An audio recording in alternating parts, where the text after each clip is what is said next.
Welcome back to the Ultraviolet Tide. Today is the very first episode of the Top 5 on the Tide with Leah. Leah, welcome to the new year. Hello, how are you? Hello, hello. Happy 2024. I can't believe I'm saying that. I know, it's so crazy. I feel like these episodes, because they're once a month, we have the opportunity to touch base once a month, but I feel like the time in between seems shorter and shorter. And every time we come together, we're like, what? Another month has gone past? How is that even possible? I know. Another month with a lot of really cool stories to share. So I'm excited to kick off the new year with a new episode. Yes, I agree. And I mean, we have five awesome stories today, like Leah said, and then we're going to end it with some community wins from you all that you guys shared with us on Instagram, which we think is such a fun addition to these top five stories. We're rounding it out with community wins, and then, you know, let's dive right in. So, our first story is something that we've talked about before, but isn't really something that sees a lot of light of day. And that is about men with beards and their skin cancer risk and melanoma risk. Dr. Hundy, who is a dermatologist and skin cancer specialist in the DC metro area, which I think is very cool since I'm also located in the DC metro area. So, really happy that they tapped someone local for this story. But she gives insights into, when you have facial hair or when you have thick hair and thinking that that is adequate sun protection alone. Like all you need for protection from the sun is thick hair, that it won't be able to really penetrate your scalp. And what she said is she's actually seen a number of patients who have a beard or a mustache for a long time. So maybe it's something where they don't normally shave it down, but they kind of just groom and keep it continually growing, that they have skin cancer hiding underneath it because they don't even know it's physically there. And I think, Leah, my brain went through, well, this sounds super similar to tattoos, right? If you get a tattoo or if you have facial hair, you don't really know always what's going on underneath that. But she talks a lot about like making sure that you're checking your scalp. I don't know about you, but like, even though I have thick hair, every single time I get a skin check, they're moving my hair. They're checking right here. They're checking my part. They're checking everything. And they even say, I know you have thick hair, but we still got to check here. Yeah, I really resonated with this article, Erica, because my fiance has a beard and I am always super on top of him, asking him whenever he goes to his annual skin check. I always ask him, does she check your beard? Does she make sure that she's getting all up in there? Because, yeah, you never know what could be hiding under there. And yes, someone would say, or people would say, well, the hair is kind of covering the skin and protecting it in a way. And honestly, like, yes and no to that comment, because yes, it could provide a little protection, like anything if you're having some type of protection on your skin or covering. But I mean, the sun can go through hair, especially thick hair. I have so much thick hair. I mean, just my hair in general, when I go into my skin check, to your point, Erica, I mean, it's kind of like, this sounds really weird, but kind of like what monkeys do to themselves when they like Yeah. clean themselves and like thoroughly like, pick each other. Like that's what it feels like. And even though it can be kind of weird for somebody like at a first skin check, it's so important that they are going through the top of your scalp, through your part, all the way down underneath. If you have facial hair, I mean, that's definitely something that they should be looking at, because, yeah, you never know what's hiding under there. And there's been so many people that have had skin cancers found on their scalp, through haircut appointments or barber appointments. And yeah, it's super important because if that's not taken care of and that continues to seep into the deeper layers of your skin, that can get kind of really hard to control and to treat if it seeps into your brain, and other parts of your body. Yeah, I think you hit the nail on the head with the fact that, you know, you never quite know. That's why they're moving around your hair. Like you don't know kind of when you're out and about. Like if you're actively, I know you're a runner, so your hair's probably up. And, maybe in earlier life when maybe you forgot to wear a hat, which I know we all do. There are days where you leave the house and you just don't think about it. And I know prior to my skin cancer journey and journey with melanoma and everything, I didn't know to do those things. Something about all the times I went for runs where I had really nothing protecting this area. I would get scalp burns all the time along my part. I know that's not a rare thing to get, and those put you at risk. So she talks about, let's talk about prevention. Like, what are things you can do to protect yourself every day? Because that is a lot easier than getting something cut out. So her tips for protecting yourself are making sure to both apply and reapply, keyword reapply, sunscreen to any, thinning, bold spots, top of your head, your part for women, the back of your neck. All of those areas should be covered with sunscreen. You should be wearing a hat, preferably a wide brim hat, to also protect your head. That is a great way to kind of protect your face and neck and head as well. And then for women, I know the thought of like putting sunscreen in your scalp, you're like, oh my gosh, it's greasy, it's gross. I just did my hair. I don't want to make it gross. But there are so many awesome alternatives out there now. I know Arbor, who we had on the podcast back on episode 32, they're creating a sunscreen for your scalp that's also a dry shampoo. So the whole point is to protect your scalp and not make it feel gross. So if you're listening and you're thinking about applying sunscreen to your scalp and that kind of grosses you out, I really, really think that you should explore some of the amazing solutions that are out there that are, not making your hair feel gross. And then for men, make sure, when you're putting sunscreen on your face, you're really getting into your beard as well. And thankfully, if you have a good sunscreen that doesn't leave a white cast, you can't even really tell it's there anyway. So true. So true. I feel like, now we're in 2024. There are so many other options and alternatives and products in the works that are truly trying to keep every part of our body safe from head to toe. So yeah, no, that's definitely something to think about. I'm sure all of our listeners, whether you're male or female, can hopefully after listening to this will start to take further steps to protect their head and their face and wherever there's hair on their body, for sure. So yeah, that was a great one to kick off the episode. And the next one I wanted to share, Erica, is an article that was also from the Skin Cancer Foundation. Shout out to them for always bringing the best topics on their blog post. But this one is called After a Transplant, New Dangers. So after having a life-saving transplant procedures, people are seeing that there are new risks emerging, including a higher chance of developing skin cancer. And the Skin Cancer Foundation put out this article because they want patients to know that are receiving an organ transplant, the steps that they need to take, not only to ensure that they are, taking care of their newest organ that's in their body, but also taking care of their skin. So while organ transplantation gives patients who would otherwise have a really short life expectancy the chance to live for many years, it sometimes, Erica, comes with some substantial risks. And one of them being taking lifelong medication that basically helps the organs stay okay in their body. If you think about it, Erica, if you're in need of a kidney or in need of a new a lung or liver or pancreas or what have you, your body sometimes can reject that new organ coming in because your body's essentially like, whoa, what is this? This is not from me. And so there's usually what's called immunosuppressive drugs, which kind of help keep that organ kind of stay at bay, essentially. But unfortunately, those immunosuppressive drugs can weaken a person's immune system and can also put them at risk of developing serious infections.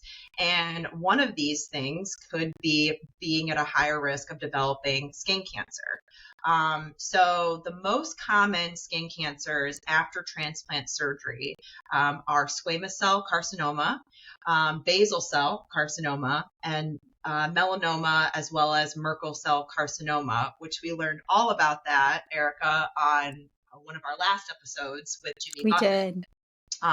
So all of those skin cancers could potentially happen to an individual after getting a transplant. And honestly, Erica, the scariest thing that I read from this article was the statistic that I'm about to share. Um, the risks of squamous cell carcinoma, which develop in the skin cells called keratinocytes, is about 100 times higher after a transplant compared with the general population's risk.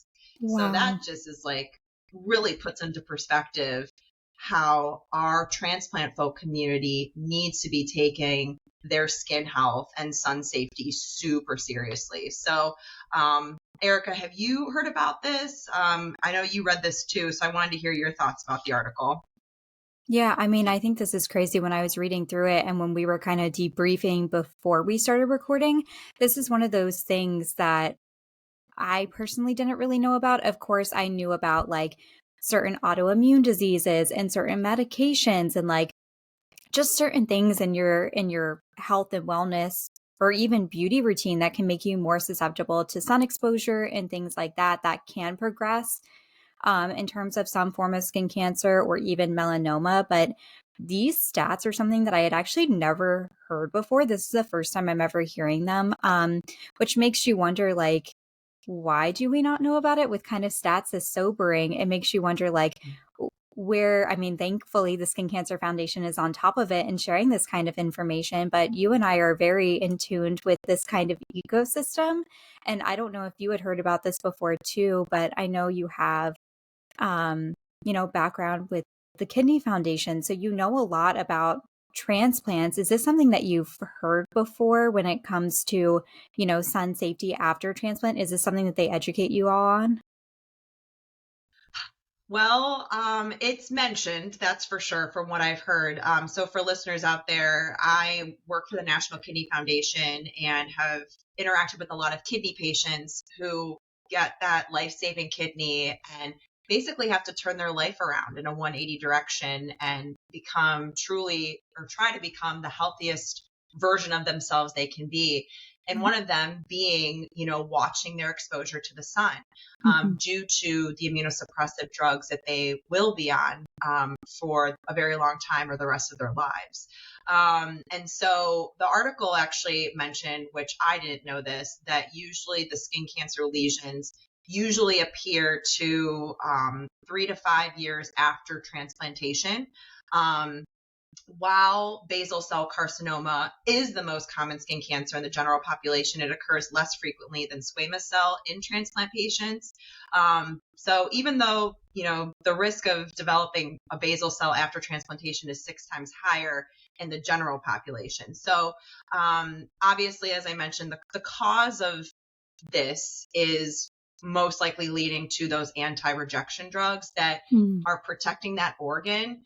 Yet, like anything in Right. life, sometimes things are a double-edged sword or a catch-22 situation, is that if you're going to be taking these drugs, you're going to have to be dealing with other things. And, there was hope that was shed in this article as well that, fortunately, transplant recipients can take many steps, to prevent skin cancer or detect it at least at an early stage when it comes to, most likely to be cured with surgery alone. So, making sure that they're wearing protective clothing, Mhm. hats, sunscreen, watching the hours that they are outside in the sun. So at the end of the article, it mentions, while transplant patients don't have to avoid the sun completely, it's just important for them to establish good sun safety habits, which honestly, Erica, that advice applies to not only transplant patients, but everybody in the world. You are so right. And kind of on that topic of sun safety habits and things you can do to keep your body healthy. We have another story again from the Skin Cancer Foundation. They are just continuing to supply this fantastic content. But they have an Ask the Expert story that came out about solar calluses. And the question was, I've heard online health coaches talk about building up a solar callus to help your body produce vitamin D. Is it ever okay to expose your skin to the sun without sun protection? Um, First and foremost, let's define what a solar callus is because this was a new term to me. I hadn't ever heard this used before. And basically, it is just improving your sun tolerance over time. So Leah, when I heard this, I thought of a base tan. I don't know where your head went, but that was originally my thought, was just that seems to be what a base tan is. Yeah, that's exactly kind of where my head was at. Cause I think about, it kind of sounds weird. I am a runner. So, I do have calluses on my feet, but Mhm. a lot of people talk negatively about calluses, but there is a positive to calluses that it actually kind of protects and pads my feet over time. So kind of a similar type of situation of, over time building this protection or building this like exposure or of impact or something like that. So yeah, I agree with you. That's kind of where my head was at. Yeah, so we're thinking about this base tan, something that when you really dive deep into it has actual no recognition in the medical community. It's not actually like a thing, it's something that is Mhm. told from person to person, oftentimes younger individuals, about the summertime and having that tan. And once you continue getting that base tan, you won't get burned, and then you can just continue to get a, a tan throughout the entire summer. So as mentioned, there is no such thing as a solar callus. At least the medical field does not recognize this as a legitimate thing. You cannot build up tolerance for sun exposure. That's not a thing. And UV radiation from the sun is a proven human carcinogen. It is not a healthy thing, regardless of, you know, basically the original question, was it ever okay to expose your skin to the sun without sun protection? And the answer to that, point blank, is no. That is never healthy. Mhm. That is never safe. That is full stop no. um Mhm. and because we know sun damage is cumulative, right? It's something that is repetitive. A little bit over a long period of time can make quite a bit of damage. So a tan or a sunburn, now people don't always think that a tan can signify the same damage a sunburn is, but a tan or a sunburn is a sign of DNA injury to your skin. So even a few minutes of unprotected sun exposure each day, like I said, little by little, it compounds on each other, and it can increase your risk of skin cancer and premature skin aging. Again, if skin cancer isn't enough of a reason to keep you out of the sun, think about that premature skin aging. We had a story a couple months ago about the unknown signs of sun damage, and one of them was wrinkles. There were other things as well that I do not think we want on our bodies if we can at all help it. So use that as your motivation if you can. But let's also talk a little bit about that vitamin D that I was talking about before, because I have heard this so many times before, where people feel like, well, if I wear sunscreen, then my body can't absorb vitamin D. I mean, Leah, I remember you shared something on your story. You have the best reshares from, influencers in this space, who he basically takes people who are like saying these myths and is like, wait, no, and talks about them. And I remember this being a recent one that you shared. Yeah, and so I believe his name is Maximus or something like that. I totally think I just butchered it, but yes, shout out to him. He's awesome. But yeah, he takes these people that are claiming similar things like that, like this is why I don't wear sunscreen, or this is why I lay out and I bake myself because it's actually good for me. And he blatantly will call them out. And I so appreciate that, because the fact that he's a board certified dermatologist doing it, and he does it kind of in a funny, comical way, but at the end of the Right. day, he's really trying to be serious about this stuff. Mhm. And yes, I believe one of his most recent reels that he released was talking about how, you know, there's so many studies that are being done that are showing that you don't have to like be outside for a long period of time to get the vitamin D that you need for your body. Yes, we all need vitamin D, but people don't understand that you don't just get vitamin D from the sun. You can get it Yeah. in so many other ways, supplements, foods. I mean, unless you Mhm. stay in your house all day long and you're a hermit, like you do go outside and you do get a little bit of that exposure. Mhm. But you can also still get vitamin D exposure while wearing sunscreen and Yeah. while wearing UPF protective clothing. Yeah. Um, I think people take it to the extreme. Like, we need this like unlimited amount of vitamin D, and it's false. We don't need that because we're getting it in way different ways. Now, you and I, Erica, are not doctors. We're not dermatologists. I mean, Right. if you are significantly vitamin D deficient, have a conversation with your doctor and they can provide you that information.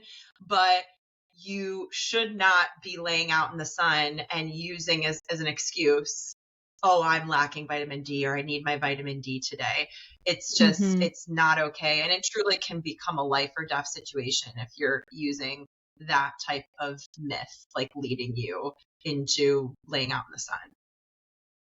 Yeah. And furthermore, just to add on to that, when people say, well, I don't wear sunscreen because then my body can't absorb vitamin D and I'll become insufficient, there have been several clinical studies that we'll also link in the show notes talking about the link between sunscreen and vitamin D. And there has never been a found correlation between using sunscreen every day leading to a vitamin D insufficiency.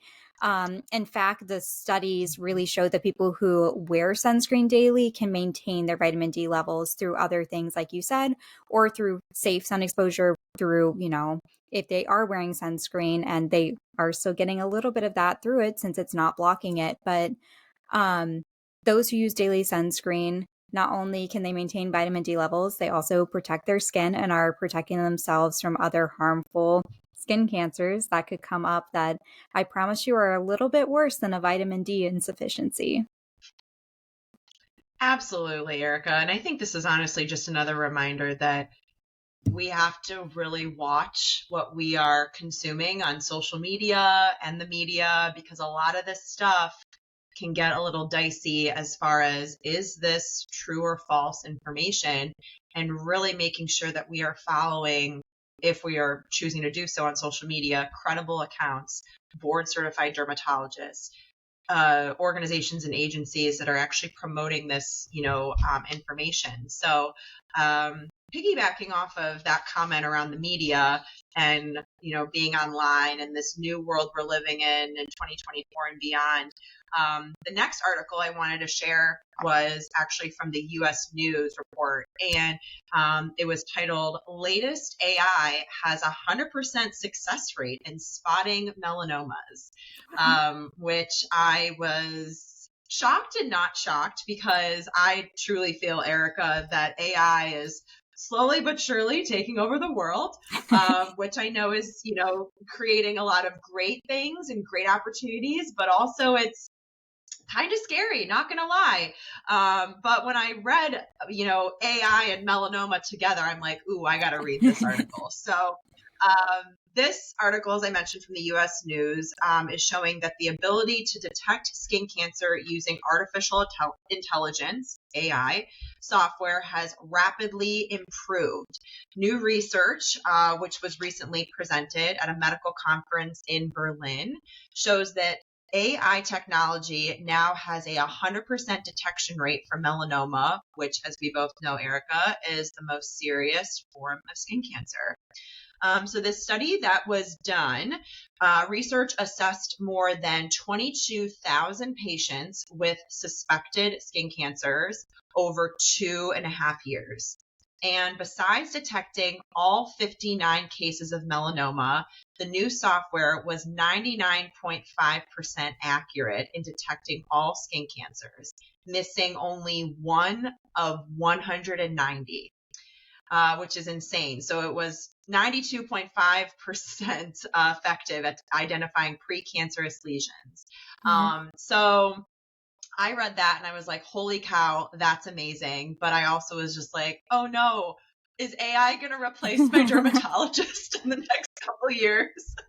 And then I, read on through the article, and it luckily and thankfully reassured me that, even though that this AI is detecting skin cancers, which is awesome, it did say that, AI should not be used as a standalone Right. detection tool without the support of a dermatologist. And I was like, phew, I Hmm. can keep my dermatologist. I think, Erica, to this article, it's showing us that data is showing great promise of AI in the future of healthcare and, Mhm. what is the world going to look like in healthcare moving forward and using these technologies. So, what are your thoughts on this AI and detecting skin cancer? It's so crazy, but I love hearing stories like this. I mean, I know this is totally on a different tangent and not related to AI, but there was recently the story of a young kid in a science project who created a soap that detects melanoma, and like all of these like interesting stories that are coming out about these innovations. And I think this is the right way to use AI technology. There's a lot of fears surrounding like, what does it mean?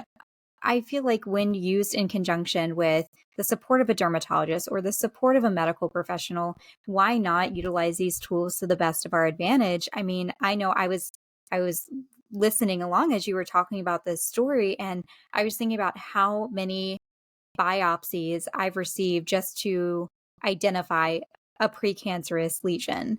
And what Hmm. I've had to go through in the past is, okay, well, you have the first biopsy, but then it's not clean margins. Then you have to have another one. And it's this kind of mind altering process of like going through this time and time again and trying to keep yourself calm and collective, and it taking time and it being expensive. And well, now you have a scar and now you have to do the wound care, but well, now you have to go in again for a second biopsy. So you got to start it all over again.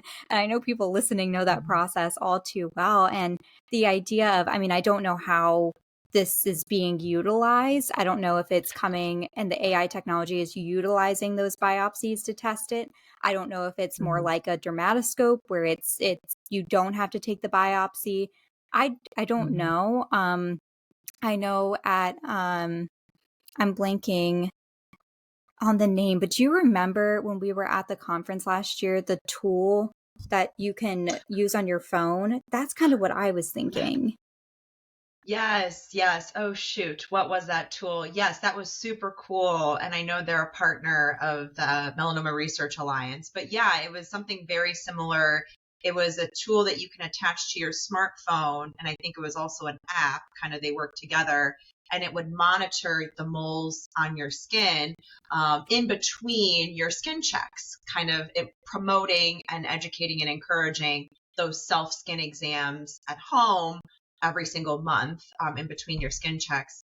Oh, if I we remember it, we'll have to put I it in the know. show notes. We definitely will. I'll look it up as soon as we get out. But I just remember that being like such a cool thing of like giving, these individuals the technology to basically take charge of their own skin health, which is something we talk about all the time as being one of our key pillars of the podcast, is helping people take charge and have the tools at their Mhm. disposal. So I'm excited to see what this means for the future of, AI, of skin cancer, of melanoma, of research. I think it's very, very exciting to see that things like this are in the press and they're getting attention. And even I don't know fully the melanoma soap, but I think it's awesome that a young student, a young individual, is thinking about these things, because even if it Mhm. maybe doesn't do exactly what you want it to, or maybe it's just a stepping stone to further innovations, it's just really, really cool and exciting, um, to know that things like this are being done, and hopefully we can all benefit from it moving forward. Agreed. Yeah. And one final thing that I thought was also really cool too, as a positive side of AI, the latest version of the software throughout this study saved over 1,000 face-to-face consultations in the secondary care setting between April 2022 to January 2023, which in turn freed up more time for patients that needed urgent attention. Yeah. So really we're concerned about these moles.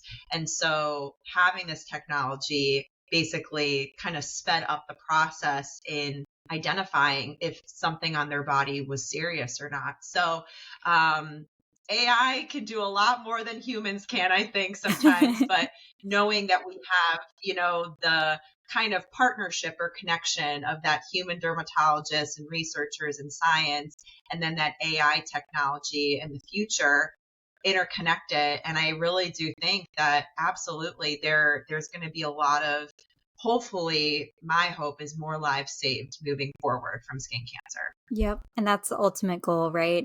If AI is a Mhm. means to the end, we're happy to explore that. So, another US News article is about 8 sunscreen recommendations from dermatologists. So, our fifth and final story is about these recommendations from dermatologists. It's a lot of things that I am sure you guys who are well versed in sun safety and protection and take it seriously, you've heard these things before. I picked out some of the top ones that we like to preach time and time again.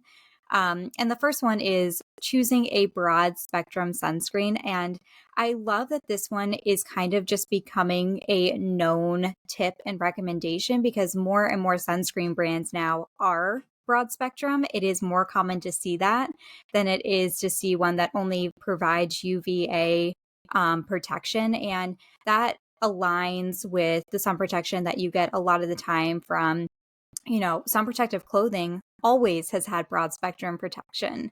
It protects against both UVA and UVB rays, and sunscreen's really starting to finally catch up to that, which just means that if you use the two together, you are more protected than ever. Um, I honestly don't really remember a time where sunscreen that I used in my everyday basis wasn't broad spectrum. I know Neutrogena has been broad spectrum for a long time now. I mean, I don't know if that was just maybe me not even acknowledging that that was a thing. But I feel like I've heard broad spectrum sunscreen more often than not, especially as of late.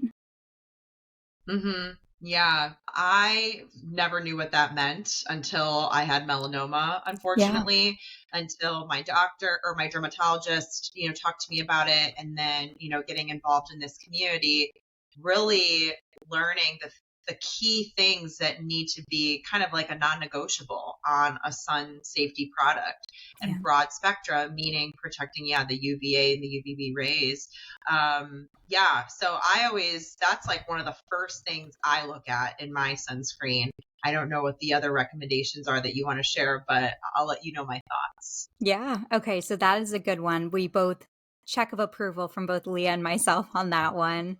The second one is to consider what's best for your skin type. And I love this one as well because there is so much debate over mineral versus chemical sunscreen and different types. And there are so many providers now who maybe all have that broad spectrum or they all have, and it's hard to know what is best. And what we always say is one, choose a sunscreen you'll use. And I think kind of a second pillar to that we can include is, well, choose one that's best for your skin. I know you have done the ultimate sunscreen journey test with your runs and everything where you test out all these sunscreens and you say in those videos, you're like, this didn't work for my run, but if you're not a runner, this could work for you, or this really worked for my run. So if you were a runner and you're sweating and you're active, you'll want to give this one a try. So I know you can kind of ring true to that one, Leah, about choose the one that's best for your skin type, for you, for your life. Yeah, no, 100%. I mean, I don't know whoever said this phrase, but I repeat it if it's like trademarked anywhere. But the best sunscreen out there is the one that you'll remember to put on. And whether that's, Erica, to your point, if you're active and you need maybe one that's not as oily or white Mhm. cast or what have you, for me, I I literally get messages all the time in my inbox like, what is the best sunscreen? Like, what do you use? And I will tell them, but I will put a disclaimer out there and say, we are all different. Our skins are all different. For me personally, I struggle with dry skin, and I have dermatitis as well, which that could be a whole nother topic for a top five. But I have to sometimes watch ingredients that I put on my body and how the, sunscreen or lotions or whatever are impacting my skin, because I can get really itchy, I can get red patches, and it's a whole thing. Time of year also impacts what type of sunscreen you're putting on your skin. Yes. Usually, most people have more dry skin in the colder months rather than the Mhm. warmer months. Like what's going to be happening for me in the next couple of weeks, I'm leaving a very cold climate and going to a warm climate. Yeah. So knowing that my body's going to have a complete 180 change, maybe bringing sunscreen products that I was using here in the colder months and bringing some that I would use in the warmer months because kind of I'm putting my body through a transitional period for some Mhm. time. So it's really just, Erica, knowing your body and your skin and knowing what's right for you. And to be honest, it takes a while to figure that out. I mean, I'm still learning products that work and do not work with my skin tone Oh, yeah, and I love that you brought up time of or year skin type, too. I should say. Skin type. Yeah. No, I think that's so important because, like, you brought up time of year as well. I mean, that is a huge thing. You might find something that works in the summertime, but not in the wintertime, and vice versa. But another thing, kind of on top of this as well, is if you have very sensitive skin and you really struggle to find sunscreen that works for you, that is why UPF clothing is such a great resource because that will give you the same sun protection, even better in a lot of cases, and you can kind of just pick and choose what you wear and how you wear it.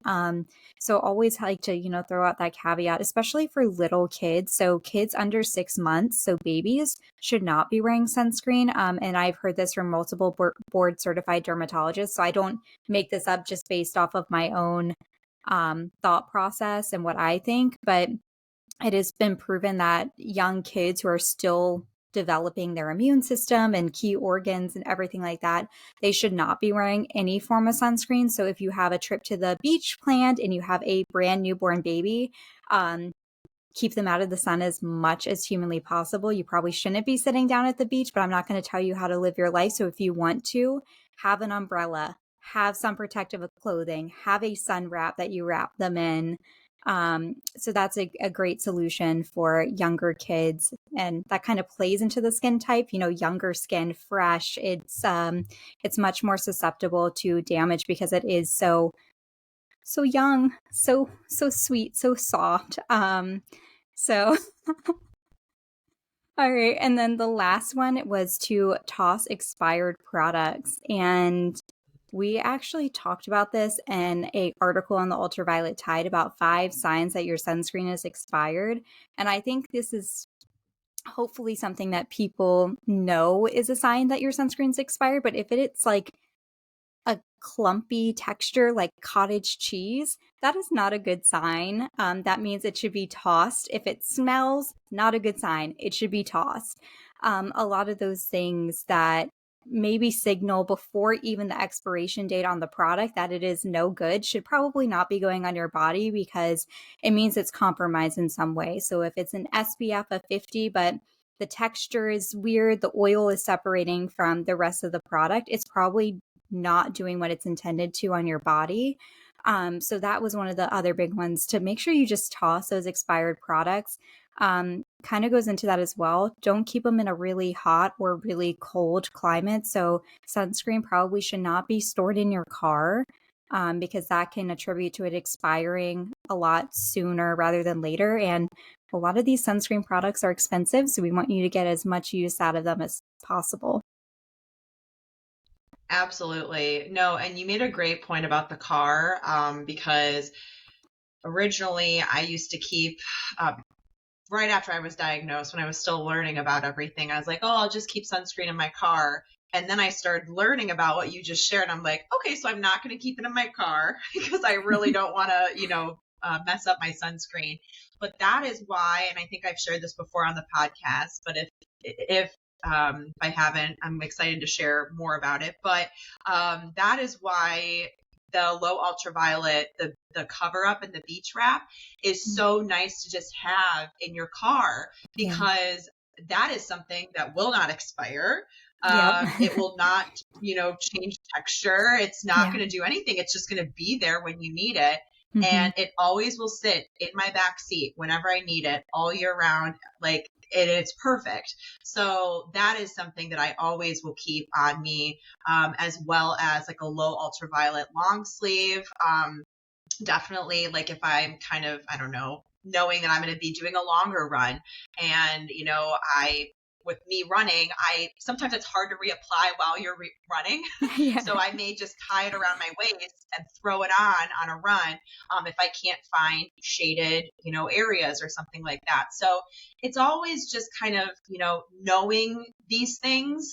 And I've said it before, I'll say it again. Sun safety doesn't have to be this really hard, complex rocket science thing. Yeah. Small steps and smart steps will lead to not perfection, but just taking care of yourself and progress. Like every little thing that you're doing could be huge steps to protecting your skin and your health and your body.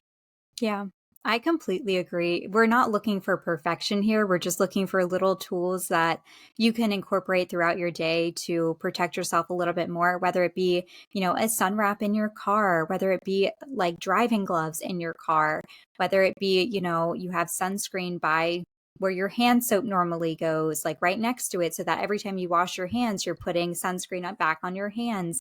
Just little things like that. It might sound like a lot to begin with, but just start one thing at a time. And before you know it, it'll be part of your routine and you won't even think about it anymore. Mm-hmm. 100%. It's like riding a bike. Yep. I love it. Well, I think that those are our articles, but we do want to end the episode on a super positive note that we mentioned that we were going to start doing in our last episode, where we want to shout out some community wins. And what that means is, if you are one of the people in this low ultraviolet community or in the melanoma or skin cancer community and you follow us on social media, please send us positive things that have happened to you, whether that's, getting an all clear skin check or maybe getting a clear PET scan or clear MRI, or maybe something different. You encourage somebody to buy a bunch of sunscreen, or you encourage somebody to buy a product from a UPF brand that they've never bought from. Anything like that, we want to hear from you because we think it's so important to spread the good news and share the good things that are happening in this community, because in all honesty, we don't always hear good news in this community, and it's important to focus on positives and celebrate those little wins, because at the end of the day, they actually are really big things. So Yep. I think we have 3 to share. So the first one was from one of our low ultraviolet ambassadors, Jen Schultz. She had 0 shave biopsies in 2023 last year, which is Yay. awesome. Yay, Jen. Something so good to celebrate. And our second community win was from Laura Sofin, the Sun Safety Sisters. And since starting their Instagram page in October, 4 of their friends have scheduled dermatology appointments, which is so awesome. Awesome. Thank you for sharing that. Yeah. And then our last community win was from Being Brittany, who we all know and love. And she wanted to share with us that she has had clear scans that just came back at the end of 2023. So she is another year cancer free. So congratulations, Brittany. We are so happy for you. So exciting. And I know, Brittany, if you're listening, which I hope you are, this was supposed to be a surprise so I could catch Leah's initial reaction on camera. We had to push the recording. So even though we weren't able to catch Leah's authentic reaction, just know that we have been celebrating and cheering you on because we are so excited for this news.